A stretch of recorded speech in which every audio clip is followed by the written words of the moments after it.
प्राणी जात असं म्हणत जगाच्या कल्याणासाठी ज्यांनी देवापुढे बसायला मागितलं ते संत ज्ञानेश्वर माऊली, संतांचं भूषण जगद्गुरु संत तुकाराम महाराज, संत शिरोमणी गोरोबा काका. आणि खरं तर इथं रयतेचं राज्य उभं राहिलं पाहिजे, इथली जनता सुखात समाधानात बांधली पाहिजे असं स्वप्न उराशी बाळगणाऱ्या राष्ट्रमाता, राजमाता मासाहेब जिजाऊ, स्वराज्य संकल्पक शहाजी राजे, खरं तर ज्यांनी आपल्या आईसाठी एवढं मोठं स्वराज्य उभा केलं आणि ज्यांच्या जन्मामुळे हा महिना पावन झाला आणि ज्यांच्या जन्मामुळे हा महाराष्ट्र पवित्र झाला.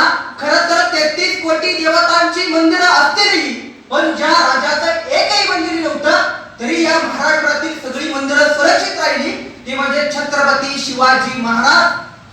आणि आपल्या वडिलांनी एवढं मोठं स्वराज्य उभा केले ते कमी न करता आपण वाढवलं पाहिजे. यासाठी ज्यांनी स्वराज्यासाठी आपल्या प्राणाचं बलिदान दिलं ते म्हणजे धर्मवीर छत्रपती संभाजी महाराज. शिक्षणाची ज्ञानगंगा गोरगरिबांच्या झोपडीपर्यंत नेऊन पोहोचवणारे महात्मा फुले, सावित्रीबाई फुले, आरक्षणाचे जनक शाहू महाराज, भारतीय स्वातंत्र्य लढ्यामध्ये ज्यांनी काळे पाणी अडवले ते स्वातंत्र्यवीर सावरकर. आणि ज्यांच्यामुळे मला या ठिकाणी बोलण्याचं स्वातंत्र्य मिळालं, अभिव्यक्ती स्वातंत्र्य मिळालं ते बुद्धिश्रेष्ठ भारतरत्न विश्वरत्न डॉक्टर बाबासाहेब आंबेडकर, भारतीय लोकशाहीचे जनक महात्मा बसवेश्वर महाराज. आणि ज्यांनी छत्रपती शिवाजी महाराजांचा इतिहास रशियापर्यंत नेऊन पोहोचवला ते म्हणजे लोकशाहीर अण्णाभाऊ साठे, आद्य क्रांतीवीर उमाजीराजे नाईक, पुण्यश्लोक अहिल्यादेवी होळकर. आणि ज्यांनी कीर्तनाच्या माध्यमातून इथल्या लोकांपर्यंत स्वच्छतेचा संदेश पोहोचवला ते संत गाडगेबाबा. या हिंदू महान परंपरेचा विचार आणि वारसा ज्यांनी इथल्या मूळ माणसांचं कल्याण व्हावं म्हणून स्वतःच्या आयुष्याचं चंद्रासारखं झिजावलं आणि तुमचं आणि माझं आयुष्य कुठेतरी चंद्रासारखं सुगंधी केलं त्या तमाम महामाता, महावीर, महापुरुषांना मी सूरज गंडीराम कुंभार प्रथम साष्टांग अभिवादन करतो आणि माझ्या मनोगताला सुरुवात करतो. खरं तर मित्रांनो, मी 11वी 12वीला तासगावला कॉलेजला होतो आणि रोज माझा एसटीने प्रवास व्हायचा आणि त्यासाठी माझ्याकडे एसटीचा पास होता. एके दिवशी माझा पास संपला होता म्हणून मी एसटी स्टँडवर पास काढण्यासाठी गेलो होतो. बरीच मोठी लाईन होती. 1 तास गेला, 2 तास गेले, 3 तास गेले, माझा नंबर काही लागत नव्हता. योगायोगाने मला भूक लागली, आजूबाजूला बघितलं काही खायला मिळतंय का. तेवढ्यात एक माझ्या कानावर हात ऐकू पडली, शेंगा येता का शेंगा, भुईमुगाच्या भाजलेल्या गरम गरम शेंगा. एक आजोबा आपल्या डोक्यावरून टोपली घेऊन शेंगा विकायचं काम करत होते. मी त्या आजोबांना हात मारली, ओ बाबा या इकडे. तसं ते माझ्या जवळ आले. मी त्यांना 10 रुपये दिले, त्यांनी मला 10 रुपयाच्या शेंगा दिल्या. शेवटी मी त्या शेंगा खायला लागलो, एक एक दाणा तोंडामध्ये टाकायला लागलो, हातामध्ये टरफल साठवायला लागलो. कालांतराने शेंगा राहिल्या, शेंगा संपल्या, आता मात्र टरफल हातात राहिली. आता मला प्रश्न पडला, आता हे शेंगा टाकायच्या कुठे. म्हणून आजूबाजूला बघितलं तर पलीकडे स्वच्छता राखाचा बोर्ड लावलेला होता आणि आता मला प्रश्न पडला शेंगा टाकायच्या कुठे. म्हणून मागच्याला मी विचारलं, दादा या मी शेंगा खाल्ल्या, आता हे टरफल टाकू कुठे. तसा तो म्हणाला, अरे टाके पुढच्याच्या खिशात. अरे पुढच्याच्या खिशात. आणि त्याला समजलं तर नाही समजणार. अहो मी मगाचपासनं, तो मला म्हणला, अहो मी मगाचपासनं केळीच्या साली खाऊन तुमच्या खिशामध्ये टाकतोय, हे तुम्हाला समजलं नाही, मग त्याला काय समजणार आहे. म्हणजे सध्याचं जग दुसऱ्याच्या साली आपल्या खिशात आणि आपली टरफल तिसऱ्याच्या खिशात असं जग वावरत असताना आपण समाजासाठी कुठेतरी देणं लागतोय. या भावनेतून संपूर्ण एनएसएस टीम या दंडी गावामध्ये समाजकार्य करत आहात त्याबद्दल प्रथमतः मी जाधव सर आणि एनएसएस टीमचं मनापासून अभिनंदन करतो.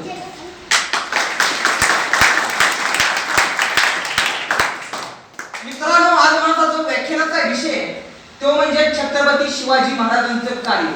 मी नेहमी सांगत असतो जगण्याच्या 3 अवस्था आहेत. पहिली बाल्यावस्था, दुसरी तरुण अवस्था आणि तिसरी वृद्धावस्था.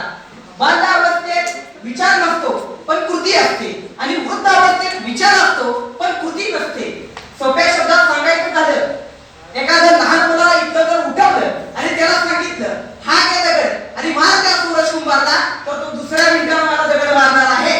कारण त्याच्यापेक्षा विचार नाही पण कृती आहे. एखादा म्हातारा माणूस रस्त्यातून चाललाय, त्याला एखादा रस्त्यावर दगड पडलेला दिसला तर तो त्याच्या डोक्यामध्ये विचार येणार आहे, या दगडाला एखादी भली मोठी गाडी दिसली तर मोठा अपघात होण्याची शक्यता आहे. पण तो म्हातारा माणूस कमरेतून वाकू शकत नाही, तो दगड उचलू शकत नाही. त्या आजोबांपेशी विचार आहे पण कृती नाही. जगण्याची सगळ्यात चांगली अवस्था कुठली असते तर मित्रांनो ती तरुण अवस्था आहे, जिथं कृतीही असते आणि विचारही असतो.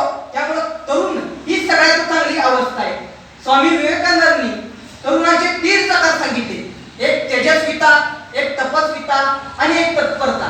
पण दुर्दैवाने महाराष्ट्राची आज स्थिती जवानीच्या नादामध्ये दिवाळी होऊन भटक भवानीच्या मागे फिरून बर्बाद झालेली अवस्था म्हणजे आजची तारुण्याची अवस्था आहे. मित्रांनो, हे महाराष्ट्राचं दुर्दैव आहे. आता तरुण कुठेतरी भरकटत चाललाय. आणि मुळात तरुण म्हणजे काय तर महाभारतातील एक प्रसंग आहे, ज्यावेळी संपूर्ण कौरव सेनेचं सैन्य पराभूत झालं आणि सेनापतीची जबाबदारी कर्णावर आली. आणि त्यावेळी कर्णाचा सारथी कर्णाला म्हणाला, महाराज आपलं सर्व सैन्य पराभूत झाले, आता आपण शत्रूची 2 हात कसे करायचे. त्यावेळी कर्ण म्हणाला, सारथ्या एक गोष्ट लक्षात ठेव, मी आणि दुर्योधन एकदा जंगलामध्ये शिकारीला गेलो होतो आणि शिकारीला गेल्यावर एका भल्या मोठ्या अजगरानं दुर्योधनाच्या मांडीला धरलं आणि मांडीला धरल्यावर सैन्याला बोलावण्यात आलं. त्या सैन्याने त्या अजगराचे बारीक बारीक तुकडे केले. तो भला मोठा अजगर त्या दुर्योधनाच्या मांडीपासून वेगळा करण्यात आला. पण मला त्या अजगराची एक गोष्ट लक्षात आली, त्या अजगराचा एक दात दुर्योधनाच्या मांडीमध्ये जसाचा तसा राहिला होता. यावरून मी एक गोष्ट शिकलो, नको तिथं दात लावायचा नाही आणि एकदा दात लावला तर तिथला दात मिळवतो तरी तर कधी काढायचा नाही. ही गोष्ट मी त्या अजगराकडून शिकलो. पण दातच पडून गेलेलं म्हातारपण आणि नुकतंच दात उगवलेलं बालपण, या दोघांच्या स्थितीमध्ये तरुण ताटपणे उभा असणारी अवस्था म्हणजे तारुण्याची अवस्था आहे. पण ज्यावेळी तरुणांचं वर्णन या ठिकाणी येतं तर दाताचं वर्णन आलं तर तरुणांच्या दाताकडे पाहवलं जात नाही, कारण त्यांचे सध्याचे दात हे लाल पडत झालेले. 20व्या शतकात एक चित्रपट आला होता अमिताभ बच्चनचा, त्याचं नाव होतं मर्द टांगेवाला. त्यामध्ये गाणं असं होतं, मैं मर्द टांगेवाला मुझे दुश्मन क्या मारेगा मेरा दोस्त ऊपर वाला. पण सध्या मात्र हे गाणं बदलले, मैं तंबाकू गुटखा खाने वाला मुझे दुश्मन क्या मारेगा क्योंकि 7-8 साल में खुद ही मरने वाला. अशी अवस्था सध्या तारुण्याची आज झालेली आहे. त्यामुळे मित्रांनो, व्यसनाच्या आहारी जाऊन स्वतःच्या कुटुंबाचं आणि स्वतःचं नुकसान होऊन देऊ नका, एवढे गोष्ट लक्षात ठेवा. सध्या महाराष्ट्रामध्ये सर्वात चर्चेचा विषय कुठला आहे तर शिवजयंती कशी साजरी झाली पाहिजे. काय माझ्यासारखे व्याख्याते येतात आणि म्हणतात शिवजयंती वाचून साजरी झाली पाहिजे. पण माझं असं स्पष्ट मत आहे, शिवजयंती वाचून साजरी करा नाहीतर नाचून साजरी करा. पण माझं असं मत आहे, शिवजयंतीमध्ये नाचायचा फक्त अधिकार त्यालाच आहे ज्याने पहिले शिवचरित्र वाचले, फक्त त्यालाच अधिकार आहे. महाराष्ट्रात छत्रपती शिवाजी महाराजांच्या आधी आणि महाराजांच्या नंतर कित्येक बलाढ्य राजे होऊन गेले, तरी 350 वर्ष झाली छत्रपती शिवाजी महाराजांची जयंती आपण एवढ्या जल्लोषात साजरी करतोय. याला कारण काय आहे तर छत्रपती शिवाजी महाराजांची प्रेरणा आहे. असं म्हणलं जातं, जोपर्यंत चंद्र सूर्य आहेत ना तोपर्यंत छत्रपती शिवाजी महाराजांचं नाव आहे. पण मी असं म्हणणार, ज्यावेळी छत्रपती शिवाजी महाराजांचं नाव संपेल ना त्यावेळी चंद्र सूर्य उगवणार नाही, त्यांची ती अवकाशच राहणार नाही. खरं तर आपण सूर्य 2 प्रकारचा म्हणतो, एक उगवतीचा सूर्य आणि एक मावळतीचा सूर्य. मावळतीच्या सूर्याला आपण नमस्कार करत नाही, त्याला दुर्लक्षित करतो. पण उगवतीच्या सूर्याला आपण नमस्कार करतो, कारण उगवतीचा सूर्य काळ्याशार अंधाराला छेदून या महाराष्ट्राला प्रकाशमान करण्याचं काम करतो आणि तो उगवतीचा सूर्य म्हणजे छत्रपती शिवाजी महाराज आहे. 350 वर्षापूर्वी या महाराष्ट्रात गावगाडा पद्धत होती.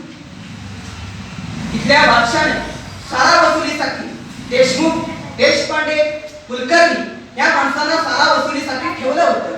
ही काय करायची, शेतकऱ्याला लुटायची, लुबाडायची, शेतकऱ्याचा अतोनात हाल करायची. शेतकरी रोज थोडा थोडा मरत होता. शेतकरी काम करी, कष्ट करी, कुठेतरी पिचलेला होता. त्याच वेळी ही गोष्ट एका मातेला सहन जन्म झाली नाही ती माता कोण?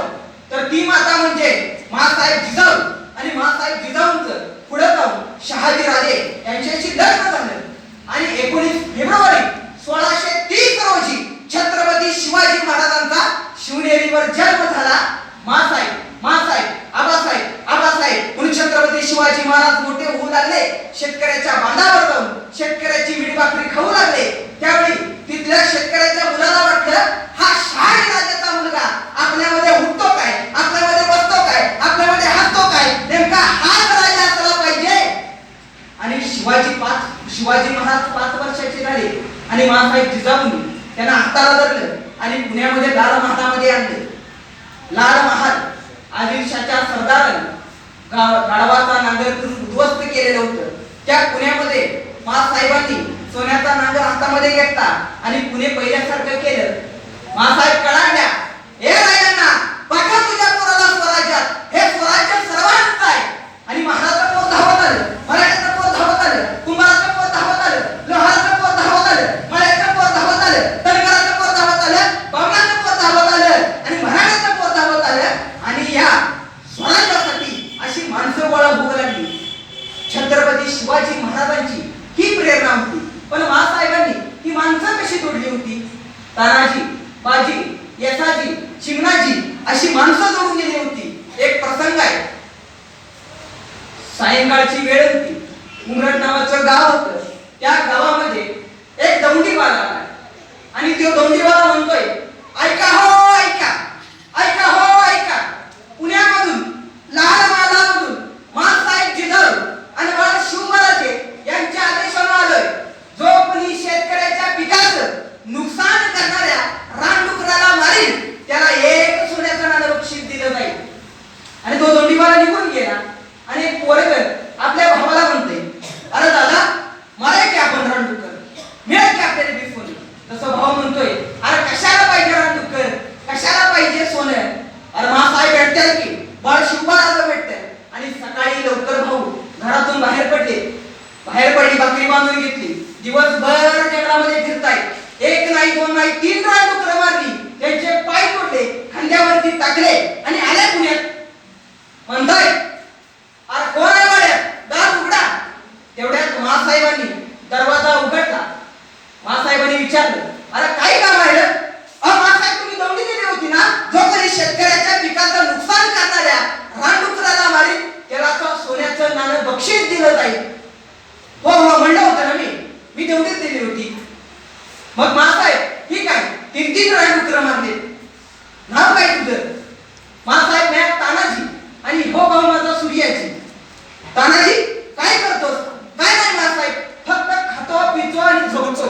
मग येतोच का स्वराज्यात? येतो की माँसाहेब, पण काम काय करायचं? काय नाही, फक्त खायचं पियचं झोपायचं आणि कोण आडवा आला त्याला फक्त तुडवायचं. आणि आले तानाजी माणूस तरी स्वराज्यात आले. दुसरा एक प्रसंग आहे. छत्रपती शिवाजी महाराज आपल्या सवंगड्यासह जंगलाच्या मध्यंतरी स्वराज्य नावाचा खेळ खेळत होते. आणि हा स्वराज्य नावाचा खेळ म्हणजे काय तर भालाफेक, तलवारबाजी, घोडेबाजी हा खेळ चालायचा. कारण कुठल्या आदिलशाच्या सरदाराला माहीत होऊ नये हे स्वराज्य नावाचा खेळ. कारण शिवाजी महाराजांनी स्वराज्याच्या प्रपंचाला सुरुवात केली होती आणि एक दिवस असाच खेळ चालला होता आणि जंगलामध्ये हा खेळ चालला होता. आणि महाराजांनी जंगलावरच्या एका झाडावर, उंच झाडावर एका पोरग्याला बसवलं होतं आणि त्याला सांगितलं होतं, कोण जर अनोळखी माणूस येताना दिसला की तू फक्त मलाच आवाज काढायचा. आणि एक दिवस असा खेळ चाललेला होता. एक टाकतर पोरगं, धोतर बांधलेलं, डोक्याला पागोटं लावलेलं पोरगं जंगलामध्ये आत येतंय. तसं त्या पोरानं मोराचा आवाज काढला. महाराजांना कोणतरी येते समजलं. महाराजांनी लगेच आदेश दिला, सगळ्या तलवारी भाले लपवा, विटी दांडूचा खेळ चालू करा. आणि विटी दांडूचा खेळ चालू करा. तसं ते पोरगं महाराजांच्या जवळ आलं आणि महाराजांना म्हणतंय, महाराज मला माहिती आहे तुम्ही स्वराज्य नावाचा खेळ खेळताय आणि मला या खेळामध्ये मला यायचं आहे. महाराज म्हणले, अरे ये की तू बी आमचाच.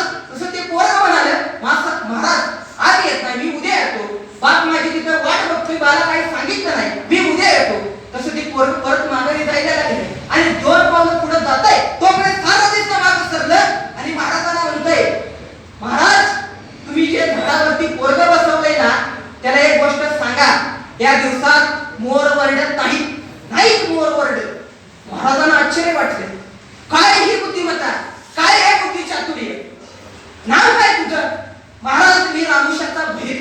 आणि हेच बहिर्जी नाही पुढे जाऊन स्वराज्याचे गुप्तहेर प्रमुख झाले.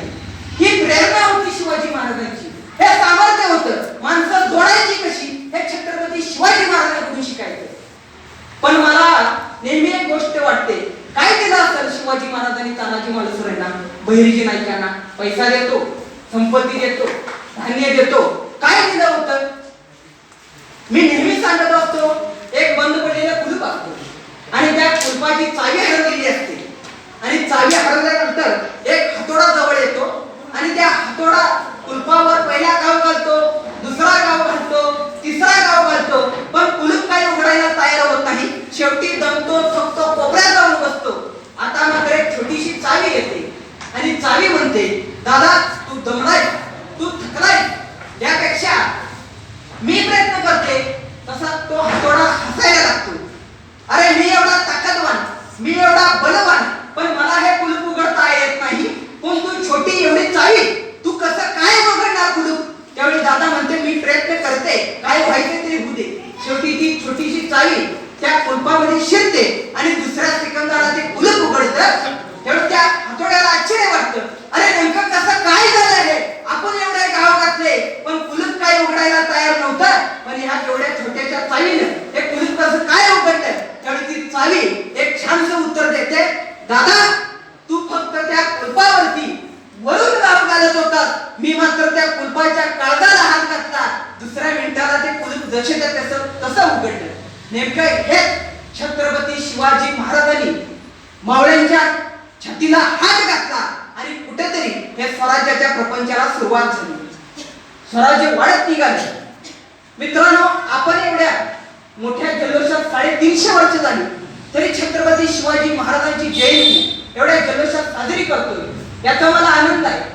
पण मित्रांनो, सध्या तरुणांचे सण बदलत चालले. आता तरुण शिवजयंती साजरी करत नाही, भीम जयंती साजरी करत नाही. आता त्यांचा सण झालाय 31 डिसेंबर, 14 फेब्रुवारीचा व्हॅलेंटाईन डे. सांगलीची घटना आहे. रात्रीचे 31 डिसेंबरचा दिवस होता. रात्रीचे 12:30 वाजले. बाप मात्र काळजी करतोय, पोरगा अजून कसं काय घरी आलं नाही. 1 वाजला, 1:30 वाजले, 2 वाजले आणि 2 वाजता पोरग लेझीम खेळत खेळत घरी आलं. शर्ट काढला, टी शर्ट घातला, पॅन्ट काढली, हाफ पॅन्ट घातली आणि पोरगा अंथरुणावर झोपले. बाप मात्र काळजी करतोय, हे एवढ्या वर्षांना देणं आले म्हणजे नक्की कुठल्या तरी पार्टीला गेला असणार आहे. म्हणून बापानं पोरग्याची पॅन्ट चेक केली. पहिल्या खिशात हात घातला, काय निघालं? चुन्याची पुडी, तंबाखूची डबी. दुसऱ्या खिशात हात घातला, काय निघालं? शेंगदाण्याची पुडी, दारूची बाटली. बापानं पोरग्याला उठवलं, शिर मस्तकात गेली होती, झोड झोडलं. पोरगा रडत होतं, पोरगा वरडत होतं आणि रडत एवढं सांगत होतं, बाबा बाबा बाबा, ही माझी पॅन्ट नाही, ही तुमची पॅन्ट आहे. आता कुणी कुणाला शिकवायचं, कुणी कुणाला सांगायचं? आम्हाला वाटतंय ना, छत्रपती शिवाजी महाराज या महाराष्ट्रात पुन्हा जन्माला आले पाहिजे. पण एवढं मात्र लक्षात घ्या, शिवाजी महाराज जन्माला येतील त्याआधी छत्रपती शहाजीराजे आणि मासाहेब जिजाऊ आले पाहिजेत महाराष्ट्रात जन्माला. महाराजांनी स्वराज्य वाढीस लावलं होतं आणि जिजाऊ साहेबांच्या मार्गदर्शनाखाली स्वराज्य वाढीस लागलं. महाराजांनी फक्त इथल्या मावळ्यांना एक मंत्र दिला होता, स्वराज्य नावाचा.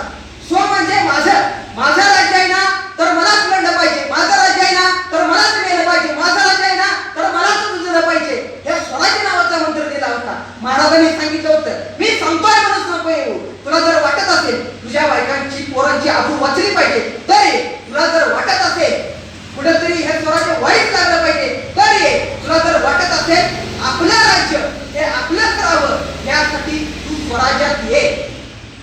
मावळे तयार झाले. तानाजी, बाजी, यसाजी, माणसं घडवणारी पहिली शाळा कुठली असेल ते म्हणजे स्वराज्य होतं. ही शिवाजी महाराजांची प्रेरणा होती.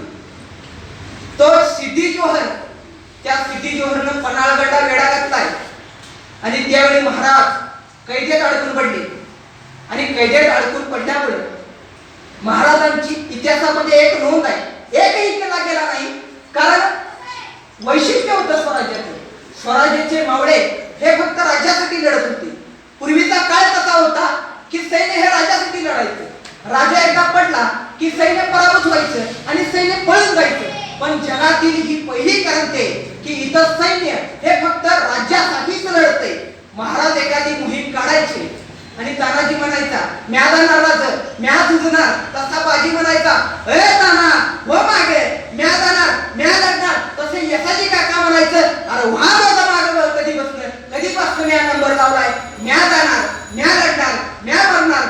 जगातील ही पहिला काळ आहे जिथं माणसं मरण्यासाठी स्पर्धा करतायत, जगण्यासाठी नाही. ही प्रेरणा छत्रपती शिवाजी महाराजांनी दिली होती. हे वैशिष्ट्य आहे. आणि तो शाहिस्तेखान आलाय या महाराष्ट्रावर चालत होती. किती सैन्य होतं त्याचं?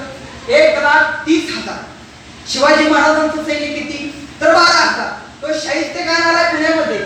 1 वर्ष झालं, 2 वर्ष झाले, 3 वर्ष झाले, त्याच्या काही हातालाच लागेना. शेवटी वैतागला आणि त्याने एक बैठक बोलवली. क्या किया जाए, क्या किया जाए, कैसे रोके जाए इन मराठों को. आणि त्याचा एक सरदार म्हणाला हुजूर ऐसा करते हैं, इन मराठों की ताकत इनके गढ़ किलों में है, पहले गढ़ किले लेते हैं, ये मराठे खुद ब खुद आएंगे, हमें सरेंडर होके.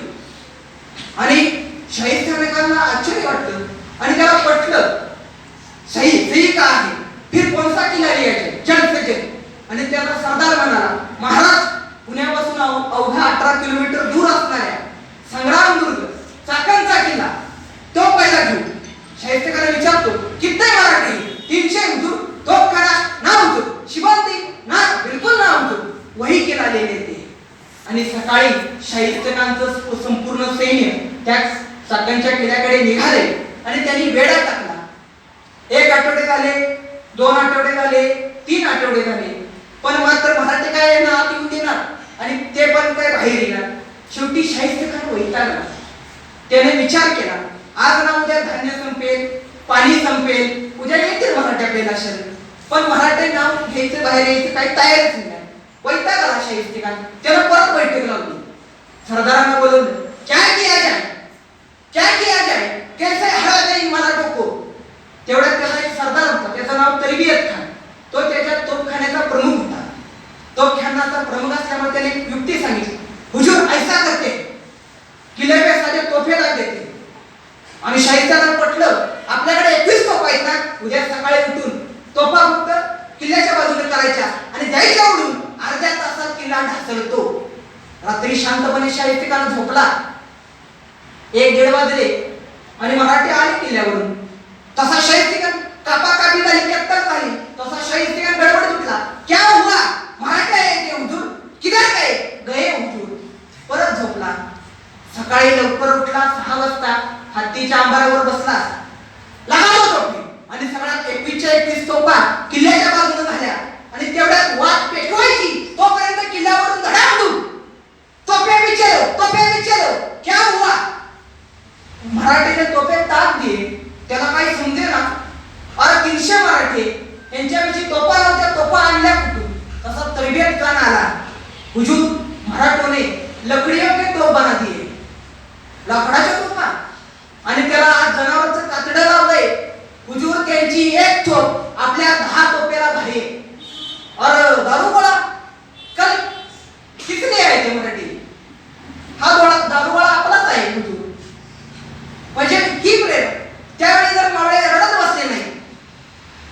माझी परिस्थिती नव्हती हो. आता सगळे म्हणत असतात आमची परिस्थिती नव्हती त्यामुळे आम्ही आज इथं नाही. अजिबात नाही. परिस्थिती माणसाला बिघडवत नाही आणि परिस्थिती माणसाला घडवतही नाही. माणूसच परिस्थिती बिघडवतो आणि माणूसच परिस्थिती घडतो. ही सगळ्यात मोठी गोष्ट आहे. हिरमोजी नरसाळा चाकणचा किल्लेदार होता. ते म्हणले असते अरे त्यांचे 21,000 आपले फक्त 300 डिपॉझिटच राहणार नाही, गेला असता पडून. पण त्याला ती उभं करण्याची जबाबदारी छत्रपती शिवाजी महाराजांची प्रेरणा होती. ही प्रेरणा त्या मावळ्यांना कुठेतरी पाठीशी होती. त्यामुळे हे स्वराज्य उभा झालं. मित्रांनो, महाराजांचा सगळ्यात मोठा गुण कुठला असेल तो म्हणजे निर्मिती क्षमता, सृजनशीलता. हे सगळ्यात महाराजांचा गुण होता. भारतात पहिलं आरमार ज्यांनी उभा केलं ते चंद्रगुप्त मौर्य आणि त्यांच्यानंतर या भारतामध्ये दुसरं आरमान उभं ज्यांनी केलं असेल ते म्हणजे छत्रपती शिवाजी महाराज आहे. कारण महाराजांना माहित होतं या महाराष्ट्राला धोका जमिनीवरून नाही तर या महाराष्ट्राला धोका पाण्यावरून नाही. ज्यावेळी 26/11 मुंबईला बॉम्बस्फोट हल्ला झाला ना त्याला हल्ला झाला ना त्यावेळी आमच्या लक्षात आलं की शिवाजी महाराज सांगत होते ना ते खरं होतं पण आम्ही दुर्लक्षित केले. महाराज यासाठी समजले पाहिजे. एक प्रसंग आहे ते आरब यायचे दापोलीला यायचे महाडला यायचे आणि त्यांचा व्यवसाय होता. बायका पोरं मुलं पळवायचे आणि बाहेरच्या देशात जाऊन विकायचे. हे महाराजांना समजलं. अरे आमच्याच माती देऊन आमचीच माती आता त्या धडाशी पार ना आणि त्याने आदेश केला दौलत खान नागनाथ भंडारी पकडून आणा त्या 200 अरबांना आणि त्यांनी 200 अरबांना पकडून आणलं. महाराजांच्या पुढे पेश केलं. महाराजांची शिर मस्तक फिरलं. त्यांनी आदेश दिला यांची दिंड काढा दावणीला बांधा यांना आणि साताऱ्याजवळ वासोट्या नावाचा किल्ला आहे त्या वासोट्याच्या किल्ल्यावर यांना नेऊन डांबा आणि फक्त त्याला एवढं मारा की फक्त मेले नाही पाहिजे. आणि मराठी त्यांना 10 दिवस मारत होते. एवढं मारायचे हे एकमेकांनाच ओळखलं. तो आमच्यातलाच का? महाराजांनी आदेश दिला कोंडाजींना सोडून द्या आता त्यांना त्यांच्या धाद्यावर बसवा आणि त्यांच्या मायदेशात त्यांना पाठवा. तसं तर कोंडाजीला काही समजे ना. अहो महाराज सोडायचं होतं तर धरलं कशाला? परत विचारतो कोणाची महाराज सोडायचं होतं तर धरलं कशाला? महाराज म्हणले अरे द्या सोडून. शेवटी त्या अरबांना त्यांच्या धाद्यावर बसवलं आणि त्यांच्या मायदेशात पाठवून दिले. आता मात्र कोणाला काही समजे ना. अहो महाराज सोडायचं होतं तर धरलं कशाला? त्यावेळी महाराज म्हणले हे यांच्या देशात जातील हे यांच्या राज्यात जातील हे यांच्या गावात जातील हे यांच्या दारापुढे उभा राहतील. जेव्हा दार ठोठावतील यांची बायको बाहेर येईल दरवाजा उघडेल आणि ह्यांना पाहून म्हणेल हे आमचे घरी नाही उद्या या. हे यांच्या बायका यांना ओळखायच्या नाही. जर कोणी या स्वराज्याकडे वाकडी नजर करून आला ना तर हा पहिला आडवा जाईल आणि त्याला सांगेल कुठं चालला स्वराज्याकडे. अरे माझं काय झालं होतं माहितीये ना तुला? नको जाय स्वराज्याकडे पुढे जाऊ नको. जगाच्या कुठल्याही कानाकोपऱ्यात जा पण स्वराज्याचं नाव मात्र काढू नको. ही दहशत छत्रपती शिवाजी महाराजांनी बसवली होती. पण दुर्दैवाने आपल्याकडे छत्रपती शिवाजी महाराज जन्माला येऊन नंतर आपण 150 वर्ष इंग्रजांच्या ताब्यात जातो म्हणजे कुठंतरी फक्त आपण शिवाजी महाराज डोक्यावर घेऊन नाचलो पण डोक्यामध्ये कधी घेतले नाही. ती इंग्लंडची राणी म्हणते की माझ्याकडे शिवाजी महाराजांचे वाघनखे तलवार आहे. मी रोज त्याची पूजा करते आणि ज्यावेळी मी त्याची पूजा करते त्यावेळी माझ्या अंगात 32 हत्तीचं सामर्थ्य येतं. मग तुमच्या तर राज्यामध्ये छत्रपती शिवाजी महाराज जन्माला आले आहेत. तुमच्या तर राज्यात छत्रपती शिवाजी महाराजांचं रक्त सांडलं पाहिजे पण तुम्ही तर या जगावरती राज्य केलं पाहिजे. पण आपण कुठेतरी पारतंत्र्यात जातो. ही सर्वात दुर्दैवाची गोष्ट आहे. तो व्हिएतनामचा देश आहे. त्या व्हिएतनामच्या देशाचे राष्ट्राध्यक्ष एकदा पत्रकाराला सांगत होते आम्ही त्या अमेरिकेसारख्या राष्ट्राचा पराभव केला कारण आमच्या देशामध्ये छत्रपती शिवाजी महाराजांचं स्मारक आहे आणि आमची प्रेरणा हे छत्रपती शिवाजी महाराज आहे. एकदा अविनाश धर्माधिकारी सरांना एक प्रश्न विचारला होता की शिवाजी महाराज अजून फक्त 10 वर्ष जगले असते तर काय झालं असतं? त्या सरांनी चांगलं उत्तर दिलं. शिवाजी महाराज अजून जर 10 वर्ष जगले असते ना तर दिल्ली ही स्वराज्याची राजधानी झाली असती. ही शिवाजी महाराजांची प्रेरणा होती मित्रांनो. त्यासाठी फक्त मी सांगतो ज्यावेळी छत्रपती शिवाजी महाराजांचं शिवचरित्र आपल्या घरामध्ये येईल ना त्याच वेळी भारत ही जगाची महासत्ता होईल. ही गोष्ट नमूद करा मित्रांनो. त्यासाठी फक्त शिवजयंती ही वाचून साजरी झाली पाहिजे नाचूनही साजरी झाली पाहिजे. पण नाचण्याचा फक्त अधिकार त्यालाच आहे ज्याने पहिले शिवचरित्र आहे. असं शिवचरित्र तुम्हाला कुठेतरी प्रेरणा देत राहावं. हीच प्रेरणा घेऊन या ठिकाणी मी जातो. मला या ठिकाणी बोलवलं माझा सन्मान केला त्याबद्दल तुम्हा सर्वांचं या ठिकाणी मनस्वी आभार मानतो आणि शेवटची एक घोषणा देतो. प्रौढ प्रताप